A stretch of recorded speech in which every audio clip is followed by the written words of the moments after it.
Mi mamá les dio $90 a los padres de mi prometida. En mi cena de ensayo se burlaron de ella frente a 80 personas. Cancelé la boda y descubrí que robaron el relicario de mi madre. Tengo 33 años, trabajo en consultoría financiera, y hace 3 semanas cancelé mi boda literalmente en la cena de ensayo, delante de como 80 personas, y la verdad es que no me arrepiento ni un poco. Sé que suena dramático, tipo algo que solo pasa en las películas malas, pero necesito contar esta historia porque todavía estoy procesando todo lo que pasó, y porque, bueno, básicamente mi ex suegra y mi ex suegro se burlaron de mi mamá muerta delante de medio mundo, y mi prometida no hizo absolutamente nada para defenderla. Y cuando digo que se burlaron de ella, no estoy exagerando. O sea, fue de las cosas más crueles que he escuchado en mi vida. Supongo que debería empezar por el principio. Conocí a Jennifer hace como 6 años y medio, creo, en una conferencia de trabajo en San Diego. Ella trabajaba en marketing para una empresa de tecnología, y yo acababa de empezar en la consultoría, y conectamos inmediatamente. Ya sabes, esas conversaciones que fluyen naturales y terminas, hablando hasta las 3 de la mañana en el bar del hotel. Empezamos a salir en serio como a los 3 meses de conocernos, y todo parecía perfecto al principio. O sea, ella era divertida, inteligente, ambiciosa, todas esas cosas que buscas en alguien. Mi mamá, Dorothy, la adoraba desde el primer día que la conoció. Y eso significaba mucho para mí, porque mi mamá era literalmente mi mejor amiga, mi confidente, la persona que siempre me apoyaba en todo. Mi mamá murió hace 2 años de cáncer de páncreas, y honestamente no pasa un solo día sin que piense en ella. Fue rápido, tipo 6 meses desde el diagnóstico hasta que falleció, y fue devastador para toda mi familia. Mi papá quedó destruido, mi hermana también, y yo básicamente funcionaba en piloto automático durante meses. Jennifer estuvo ahí durante todo el proceso, o al menos eso pensé en ese momento. Vino al hospital, asistió al funeral, me ayudó con los trámites del papeleo y todo eso. Y supongo que por eso, pensé que ella entendía lo importante que era mi mamá para mí. Lo que necesito que entiendas sobre mi mamá es que era una de esas personas que literalmente daba todo por los demás. ¿Me explico? No éramos millonarios ni nada por el estilo, pero mi papá tenía un buen trabajo como ingeniero, y mi mamá había ahorrado toda su vida, y ella siempre fue generosa con la gente que quería. Cuando conoció a la familia de Jennifer, básicamente los adoptó como parte de nuestra familia, especialmente porque los padres de Jennifer, Richard y Susan, siempre parecían estar en algún tipo de crisis financiera. Richard tiene un restaurante, uno de esos lugares medio pretenciosos donde cobran $40 por un plato de pasta, y constantemente estaba quejándose de que el negocio no andaba bien, que necesitaba esto o lo otro, que la economía estaba difícil. Mi mamá, siendo quien era, los ayudó. Y cuando digo que los ayudó, no estoy hablando de prestarles $100 para la gasolina. Mi mamá confirmó un préstamo de 50,000 dólares para que Richard pudiera renovar la cocina del restaurante, porque su banco no le quería dar el crédito. Literalmente puso su nombre y su historial crediticio en riesgo por gente que apenas conocía porque Jennifer era importante para mí. Y no solo eso.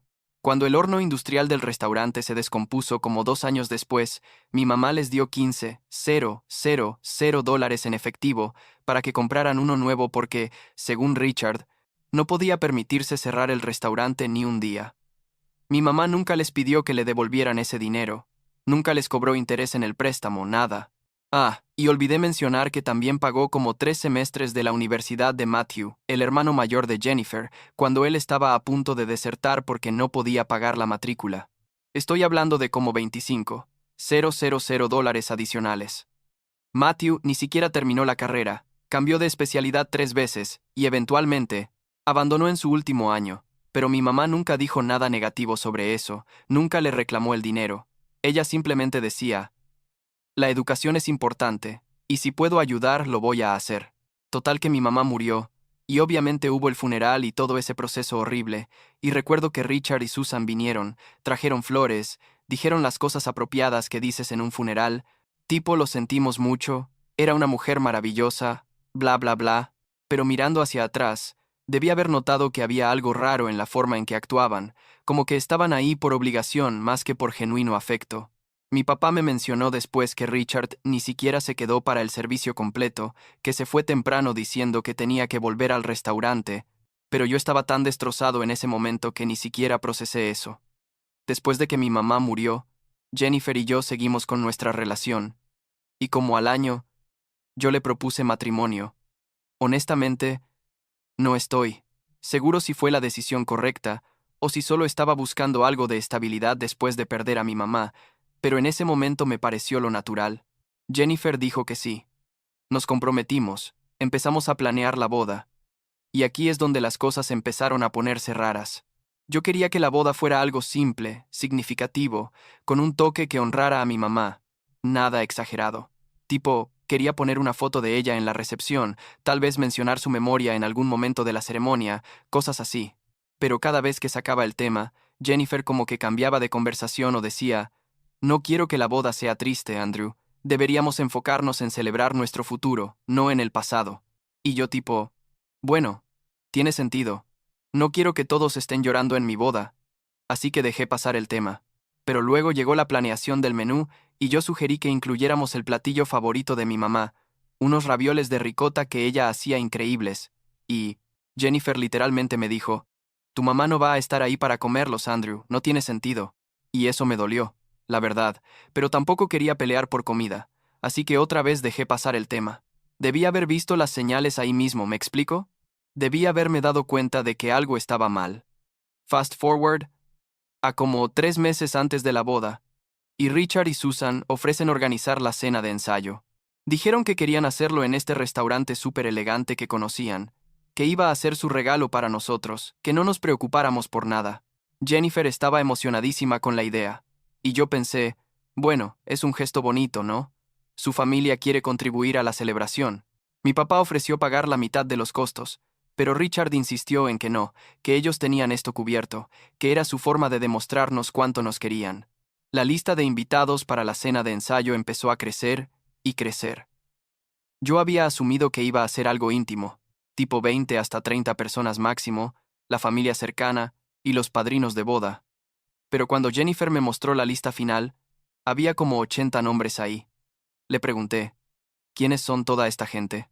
Y ella me explicó que sus papás habían invitado a varios de sus amigos del restaurante, algunos socios de negocios de Richard, unos primos que yo nunca había conocido. De los 80 invitados, como 15 eran de mi lado, y el resto eran del lado de Jennifer. Me pareció raro, pero tampoco quería ser el novio difícil que se queja de todo, así que dije que estaba bien. Llegó el día de la cena de ensayo, y el restaurante era, no sé cómo describirlo, pretencioso. Uno de esos lugares donde hay más tenedores que deberías necesitar en tu vida. Y los meseros te miran como si fueras un campesino si no sabes qué vino a pedir. Richard había reservado todo el segundo piso del restaurante, y cuando llegamos ya había gente por todos lados, música sonando, meseros pasando con bandejas de canapés, que probablemente costaban $50 cada uno. Mi papá y mi hermana llegaron, y yo podía ver en sus caras que también se sentían incómodos con todo el espectáculo. Mi hermana me jaló aparte en un momento y me dijo, esto se siente más como un evento de networking de Richard que como tu cena de ensayo. Y yo tipo, lo sé, pero solo tenemos que sobrevivir esta noche, y mañana es nuestro día. Ella me miró como si quisiera decir algo más, pero solo asintió y dijo, está bien, estoy aquí si me necesitas. La cena comenzó, y todo parecía normal al principio. La comida estaba buena, la gente estaba conversando, Jennifer se veía hermosa con su vestido azul, y yo intentaba relajarme y disfrutar el momento. Pero entonces, llegó el momento de los discursos, y Richard se puso de pie con su copa de vino en la mano, y ese tipo de sonrisa que solo se ve en gente que está a punto de decir algo que creen que es encantador pero que realmente es ofensivo. Empezó su discurso diciendo cosas normales, tipo estamos muy emocionados por la boda, Jennifer es nuestra princesa, bla bla bla. Pero luego empezó a hacer comentarios sobre mí que eran, digamos, dudosos. Dijo algo como, cuando Jennifer nos presentó a Andrew, admito que no era exactamente lo que habíamos imaginado para ella. Ya saben, Jennifer siempre tuvo pretendientes muy exitosos, hombres con sus propios negocios, con ambiciones grandes. Y yo ahí sentado pensando, ¿qué carajos? ¿En serio está diciendo esto en mi cena de ensayo? Siguió diciendo que, pero Andrew ha resultado ser una sorpresa agradable, es trabajador, es dedicado, y aunque no viene de una familia con mucho pedigrí, Ha demostrado ser un buen partido para Jennifer. La palabra pedigrí la usó, literal, como si estuviéramos hablando de perros. Podía sentir mi cara poniéndose roja, y miré a Jennifer esperando que ella dijera algo, que le hiciera una señal a su papá de que parara, pero ella solo estaba ahí sonriendo como si nada estuviera pasando. Pero lo peor, lo absolutamente peor, vino después. Richard empezó a hablar sobre familia y sobre cómo es importante que las familias se apoyen mutuamente, y luego dijo, ya saben, la madre de Andrew, Dorothy, era una mujer muy generosa, tal vez demasiado generosa, siempre metiéndose en los asuntos de los demás, siempre queriendo ser el centro de atención. Y Susan, su esposa, se rió y agregó desde su asiento, sí, Dorothy siempre tuvo que estar involucrada en todo, ¿verdad? Nunca podía simplemente quedarse en su carril. Me quedé paralizado. Literalmente no podía creer lo que estaba escuchando. Esta gente, que mi mamá había ayudado con decenas de miles de dólares, que había rescatado financieramente múltiples veces, estaban ahí burlándose de ella, 2 años después de su muerte, en mi cena de ensayo. Richard siguió. Y sé que ella tenía buenas intenciones, pero a veces era un poco asfixiante, ¿no? Siempre con sus opiniones sobre cómo deberíamos manejar el restaurante, cómo deberíamos criar a nuestros hijos. Mi hermana se puso de pie de su silla. Yo podía ver que estaba a punto de explotar, pero yo le hice una señal de que esperara. Me levanté despacio, caminé hacia donde estaba Richard, y le dije en voz lo suficientemente alta para que todos escucharan. ¿Puedes repetir lo que acabas de decir sobre mi madre? Y él me miró como si yo fuera el que estaba siendo irracional y dijo, Andrew, solo estoy siendo honesto. Tu madre era muy persistente. Eso es todo, le dije. Mi madre les prestó 50,000 dólares cuando ningún banco quería darles un centavo porque sabían que eran un riesgo. Mi madre les dio 15,000 dólares en efectivo para su horno. Mi madre pagó la universidad de tu hijo que ni siquiera terminó la carrera. Y ustedes están aquí, en mi cena de ensayo, burlándose de su memoria. Susan intentó interrumpir diciendo, no nos estábamos burlando, cariño, solo estábamos siendo honestos sobre su personalidad, pero yo la corté y le dije, no me digas, cariño, no tengo ninguna relación contigo más allá del hecho de que tu hija y yo íbamos a casarnos. Miré a Jennifer esperando que finalmente dijera algo, que defendiera a mi mamá, que les dijera a sus padres que se estaban pasando de la línea, pero ella solo estaba ahí sentada con los ojos como platos, sin decir nada. Le dije, ¿no vas a decir nada? ¿Vas a dejar que tus padres hablen así de mi mamá? Y ella murmuró algo como, papá, solo estaba tratando de aligerar el ambiente, Andrew, no lo tomes tan personal. No lo tomes tan personal. Esas fueron sus palabras exactas, como si mis padres insultando la memoria de la mujer que nos dio la vida y que ayudó a su familia por años fuera solo un chiste que yo no estaba entendiendo. En ese momento algo en mí se quebró. ¿Me explico? Como que toda la relación de repente se vio diferente. Todos los momentos en que Jennifer había minimizado mis sentimientos sobre mi mamá, todas las veces que había puesto a su familia antes que a mí. Salí del restaurante sin decir nada más. Mi papá y mi hermana me siguieron, y afuera en el estacionamiento mi hermana me abrazó y dijo, no tienes que volver ahí, no tienes que hacer esto. Mi papá estaba llorando, cosa que casi nunca hace, y dijo, tu mamá no merecía eso, y tú no mereces estar con gente que la trata así. Nos quedamos ahí como 10 minutos, solo respirando, intentando procesar lo que había pasado. Entonces tomé una decisión. Volví a entrar al restaurante.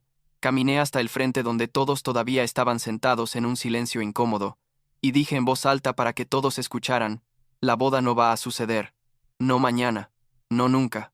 No me voy a casar con alguien que permite que su familia insulte a mi madre muerta, y definitivamente no me voy a casar dentro de una familia que se cree con derecho de burlarse de la mujer que los salvó de la bancarrota.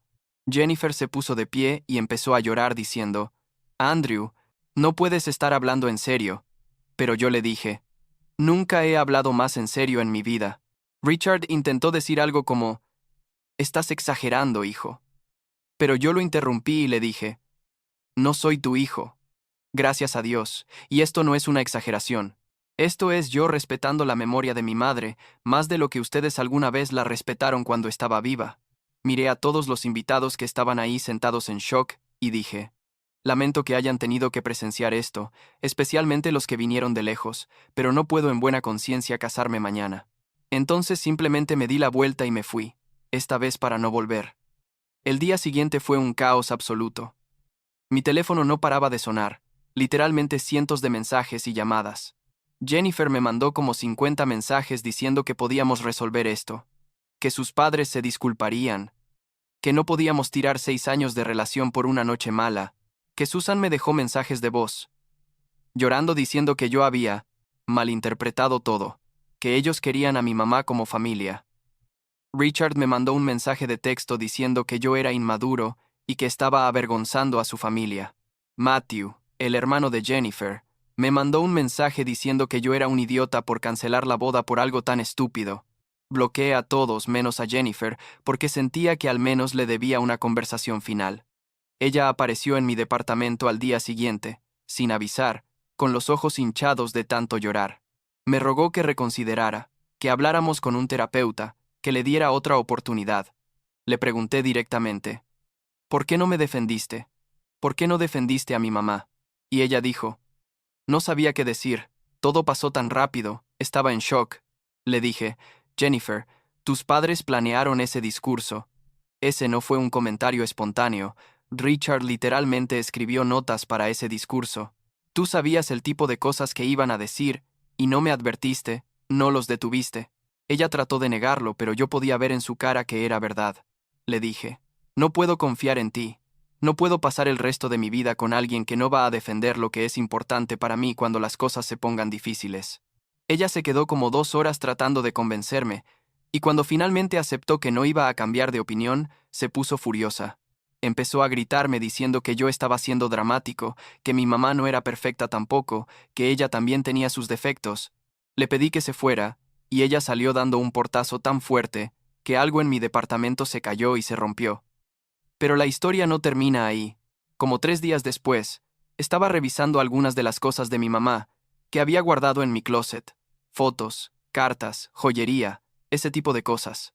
Mi mamá tenía este relicario antiguo que era de mi abuela, súper valioso sentimentalmente, con fotos mías y de mi hermana cuando éramos niños adentro. Yo había guardado ese relicario en una caja especial con otras joyas de mi mamá, y cuando fui a buscarla, no estaba. Entré en pánico. Básicamente destrocé mi departamento buscándola. Llamé a mi papá preguntándole si él la tenía. Llamé a mi hermana. Nadie sabía dónde estaba. Entonces, me acordé que Jennifer había estado en mi departamento varias veces en los últimos meses, mientras yo estaba en el trabajo, y ella sabía dónde guardaba las cosas de mi mamá porque me había ayudado a organizarlas después del funeral. Le mandé un mensaje preguntándole directamente si sabía algo sobre el relicario, y ella no respondió por horas. Finalmente me contestó diciendo, lo tomé prestado hace unos meses, quería sentirme conectada a ti y a tu familia antes de la boda. Cuando leí eso casi tiró mi teléfono contra la pared. ¿Tomó prestado? Sin preguntar. Una de las pocas cosas que me quedaban de mi mamá. Le dije que necesitaba que me lo devolviera inmediatamente, y ella dijo que lo tenía en casa de sus padres, que podía llevármelo al día siguiente. Le dije que no, que yo iba a ir a buscarlo ahora mismo porque no confiaba en que realmente me lo fuera a devolver. Fui a la casa de Richard y Susan esa misma noche, toqué la puerta, y Susan abrió con una cara de que obviamente no quería verme ahí. Le dije que venía por el relicario de mi mamá, que Jennifer había tomado sin permiso, y Susan intentó hacerse la desentendida diciendo, no sé de qué hablas. Elevé la voz, y dije, sé que está aquí. Jennifer me lo confirmó, y si no me lo dan en los próximos 5 minutos voy a llamar a la policía. Richard apareció detrás de Susan y dijo, estás siendo ridículo, es solo una joya. Pero yo le dije, no es solo una joya, es uno de los últimos recuerdos físicos que tengo de mi madre, y tu hija no tenía ningún derecho a tomarlo. Jennifer bajó las escaleras con el relicario en la mano, finalmente, y me lo dio sin decir nada. Lo revisé para asegurarme de que las fotos todavía estuvieran adentro, y gracias a Dios estaban.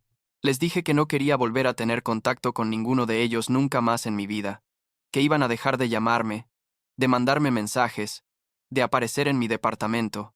Richard intentó decir algo sobre cómo yo estaba siendo inmaduro y dramático, pero yo ya estaba saliendo por la puerta.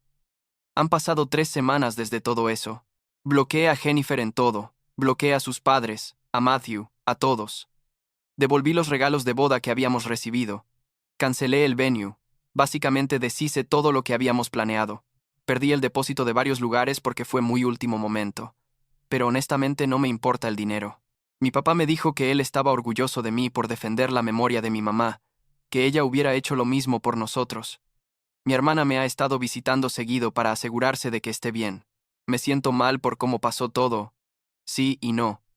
Me siento mal porque 6 años es mucho tiempo para invertir en una relación que terminó así, porque pensé que Jennifer era alguien diferente de quien realmente era. Pero no me siento mal por mi decisión de cancelar la boda. Cada vez que pienso en cómo Richard y Susan hablaron de mi mamá, cada vez que recuerdo la cara de Jennifer sin defendernos a ninguno de los dos, sé que hice lo correcto. Mi mamá me enseñó que hay que ser generoso, que hay que ayudar a la gente cuando pueden necesitarlo, pero también me enseñó que hay que tener dignidad, que hay que defenderse a uno mismo y a las personas que amas. Ella dedicó años a ayudar a esa familia, nunca pidió nada a cambio, y ellos la pagaron con burlas y desagradecimiento.